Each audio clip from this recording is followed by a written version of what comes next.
हे बघा, त्यावेळेस जे पंचनामे झाले होते त्या पंचनाम्याच्या आधारावर जे जे पात्र शेतकरी होते त्यांना पैसे मिळावे याच्याकरता आपण नेहमी पाठपुरावा केला होता आणि आज त्यांना पैसे मिळालेले.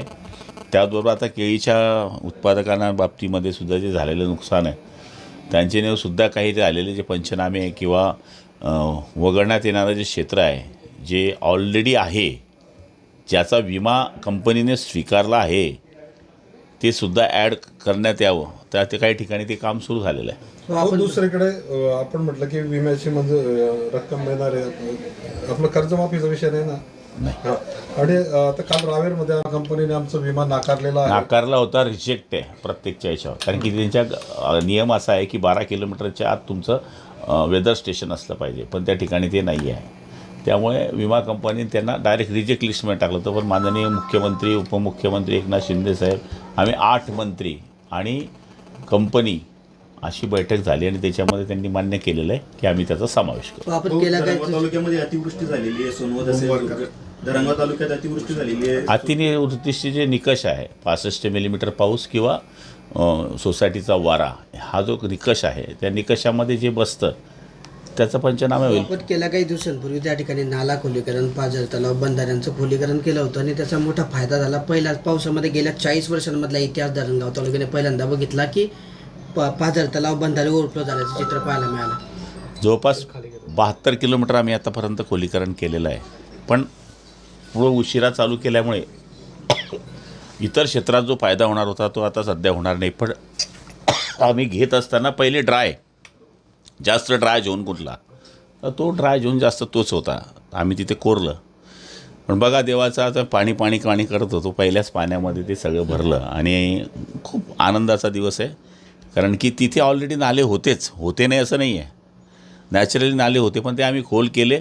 त्याच्यामुळे 2 फायदे झाले. जर आम्ही हे केले नसते तर शेतं होऊन गेले असते आणि पंचनामे करायला, कारण आम्ही खाली डिपनिंग जे केलं 5-6 फूट, वरती त्यांना सरा जो दिला तो 2-3 फूट, म्हणजे 10 फूट जे पाणी हे वरती असलं, ज्याच्यामधून 5-6 फूट शेतात गेलं असतं पाणी आणि शेतकऱ्यांचं नुकसान झालं असतं. म्हणजे नाली खोडण तर झालं, पाणी स्टोरेजचं झालंच, पण त्यांचे जे वाहून जाणारं पीक होतं ते पण थांबलं. दुसरीकडे जर बघितलं तर त्या विहिरी कोरड्या झाल्या होत्या उन्हाळ्यामध्ये, त्यांना पण या पहिल्याच पावसात पाणी लागलं. बोरवेल सुद्धा जिवंत झाल्याचं पाहायला मिळालं. हे बघा, आता हे तर आमचं नशीब आहे की आम्ही हे सुरू करू शकलो. पण ज्या स्पीडमध्ये आम्ही प्रयत्न केले ते स्पीड आमचं 15 वाहनं केल्यावरसुद्धा आम्ही त्या उद्दिष्टापर्यंत पोचू शकत नव्हतो, कारण 125 किलोमीटर आमचं या वर्षाचं उद्दिष्ट होतं. कामच सुरू झालं होतं कमी, पण पुढच्या वर्षी तर आम्ही हे डिसेंबरपासूनच सुरू करणार आहोत. त्यामुळे पुढच्या वर्षी आम्ही पूर्ण संपवून टाकणार.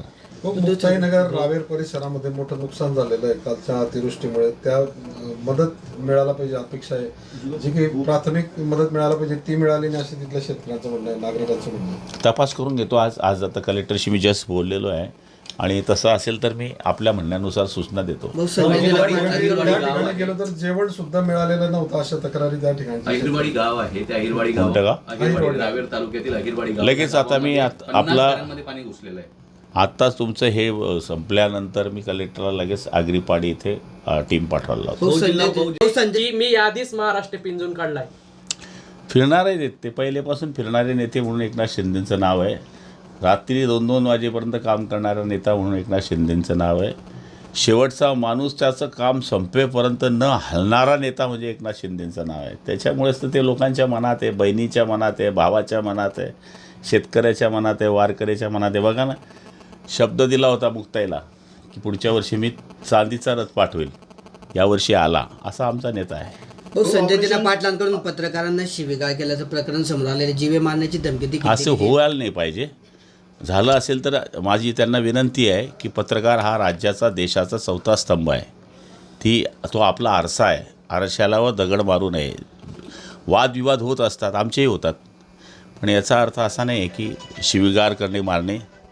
तर ते आमचे बंधू आहेत, त्यांना सांगेल की याच्या पुढे असं काही होऊ नये अशी त्यांनी काळजी घ्यावी. 2 कोटींच्या चोरी प्रकरणामध्ये संजय दिना पाटलांचा फोटो समोर आलेला आहे. पाटील यांनी माफी मागितली पाहिजे का? सॉरी म्हणाल काय अडचण आहे? संजय दिना मला नाही पाटलांचा वाटत. हे बघ, क्षमस्व वीरश्य भूषणम. संजय दिना पाटलांचा चोरट्यांसोबतचा फोटो समोर आलेला आहे. तिच्यावरून देशपांडे म्हणतात की त्याची Y+ सुरक्षा देखील काढली पाहिजे संजय दिना पाटलांची. चोरट्यांसोबतचा फोटो त्यांचा आलेला आहे त्यांच्यासोबत. सिक्युरिटी पक्ष ठरवत नाही, गृह खातं ठरवतं. त्यामुळे तेवढं जर डोकं नसेल तर परमेश्वर त्याचं कल्याण करो. भाऊ राज्यामध्ये ऑपरेशन टायगर 3.0 सुरू झाल्याची चर्चा आहे. ठाकरे गटाचे तब्बल 14 आमदारांनी एकनाथ शिंदे साहेबांसोबत गुप्त बैठक झालंय तसं होईल. थांबा थोडं थांबा. येथील 14 आमदार लवकर जास्तीत जास्त होईल. कधीपर्यंत? बघा ना तुम्ही, एकनाथ शिंदे बोलत नाही, दाढीवर हात फिरवता. हे स्वतः उद्धव ठाकरेंच्या चिरंजीव आदरणीय युवा नेते आदित्य ठाकरेंनी कबूल केलेलं आहे. जेव्हा ते दाढीवर हात फिरवता तेव्हा टायगर सक्सेस होतो. तुम्ही काय राष्ट्रवादीचे भाऊ त्यांनी राष्ट्रवादीचे मिमिक्री केली होती मात्र शिंदे साहेबांची गाडीवर हात फिरवून. नाही आवाज तर सुधरव राजा, गुलाबचा आवाज लागतो त्याला. राष्ट्रवादीचे खासदार पण फुटणारे. चलो आता व्याज वसुलीचं प्रकरण समोर आलं आहे. माजी मंत्री देवकरांच्या अडचणीत वाढ झालेली आहे. विभागीय निबंधकांच्या ठपका ठेवल्यानंतर देखील बँकेकडून कुठली कारवाई या प्रकारे? 72 कोटी रुपये वसूल केलेले आहे शेतकऱ्याकडून. मोठी रक्कम आहे त्यांच्या काळामध्ये. आता चौकशीचा भाग आहे, त्यांच्यावर ठपका ठेवलेला आहे. त्यापुढे कोणाचंही असलं त्याच्यावर कारवाई होईल. त्याचा आपला त्याच्याशी काही संबंध नाही, कारण ते प्रकरण 2000 मला वाटते 9-10चं आहे. भाऊ, उद्धव ठाकरे उद्यापासून राज्य दौऱ्यावर जात आहेत. उद्धव ठाकरे उद्यापासून राज्याच्या दौऱ्यावर जात आहेत. ज्या ज्या ठिकाणी खासदार फुटले त्या ठिकाणी दौरा करणार. गेलंच पाहिजे, कारण की दौरे केल्याशिवाय बाकी होत नाही. कारण मुलाला जमत नाही तर बापाने तरी केलं पाहिजे. यावर एकनाथ शिंदे म्हटलेले आहे की टीका केलेली राम आहे की मंदिराच्या राम याच्यावर- मंदिरासाठी ठाकरेंनी ज्या चांदीच्या विटा दिल्या होत्या, त्या त्या चोरीला गायब गेल्या. झालेल्या, त्याचं अजूनपर्यंत पोचपावती देखील आम्हाला मिळालेली नाही. शिवसेनेने केलेला दान हे बघा लागलेलं आहे. ते मला एवढा मोठा विषय माहीत नाही, कोणी कोणाला दान केलं आणि तसं काय असेल तर ते चौकशा होत आहेत राम मंदिराच्या.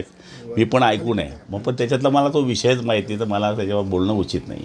राज्यामधलं जे राजकारण आहे ते एकदम गलिच्छ पातळीवर बोलणं एकमेकांबद्दलचं चाललेलं आहे आणि याच्यामध्ये तिघही संजय हे सध्या हिटलिस्टवर दिसत आहेत आणि संजयच ह्या अशी वक्तव्य करत आहेत. आता त्यांनी अशा पद्धतीचे वक्तव्य करू नये असं सल्ला देणारा मी एवढा मोठा माणूस नाही. पण कोणाचंही मन दुखेल किंवा समाज माध्यम हे सगळे लोक नाराज होतील अशी कृती माझ्यासकट कोणी करू नये. भाऊ, महाविकास आघाडीचं सरकार ज्यावेळेस अस्तित्वात आलं त्यावेळी हे मोदींचा फोटो वापरून निवडून आले तशी टीका भाजपकडून करण्यात आली होती.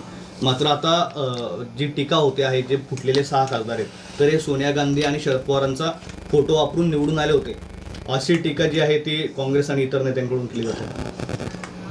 आता कोण कोणाचा फोटो कधी बदलवतो याची गॅरंटी आहे का? आता काँग्रेसचीच गॅरंटी नाही आहे सध्या, त्या बाकीच्यांची काय बोलायची गरज. 2 कोटी चोरी प्रकरणात जो आरोपी आहे त्याच्यासोबतचा संजय दिना पाटलांचा फोटो आहे आणि तो आरोपी फरार आहे असं पण देशपांडे अरे फोटो आता तुम्ही आता हे आरोपी आहे, आता मला काय माहीत, फोटो येणारा काढतो मी काढतो. हे चोरून आले का घेऊन आले तुमच्या मागे पण आहे. माझ्या महाराष्ट्रातील ताज्या बातम्यांसाठी बघत रहा टाइम्स टुडे 18 न्यूज. सोबतच शेअर करा, सबस्क्राईब करा आणि बेल आयकॉन प्रेस करा.